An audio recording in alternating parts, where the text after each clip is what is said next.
COVID cases and hospitalizations are ramping up. 195 people were hospitalized statewide with COVID on the 4th of July. That was just 1 month ago. Today, that number has skyrocketed to well over 1,200. That's up 538%. Those numbers are causing burnout at Vanderbilt University Medical Center. Hannah McDonald is going in depth for us tonight, and she shares how staff are feeling about patients showing up, mostly unvaccinated. Right now, the biggest thing we fight is the frustration when patients come in who aren't vaccinated and they get sick. 18 months into the pandemic, many doctors and nurses are at their wits' end. I know that it's been a struggle for a lot of the providers to just kind of have those feelings of, I want to care for you as best as I can, but there were ways that you could have avoided being here.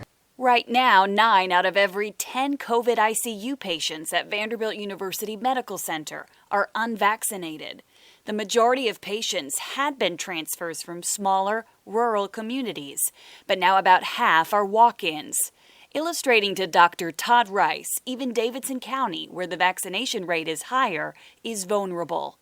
My best guess is that it's the Delta variant and just the spread, and we're starting to see it in Davidson County now.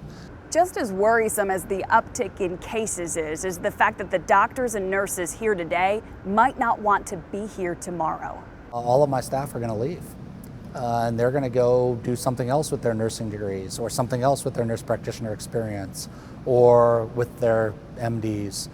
Dr. Rice predicts in the next 2 years there will be an exodus of exasperated hospital staff.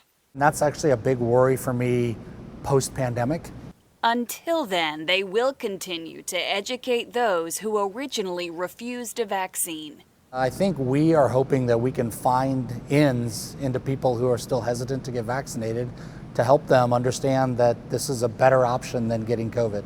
And it's the way to protect yourself from, this awful disease.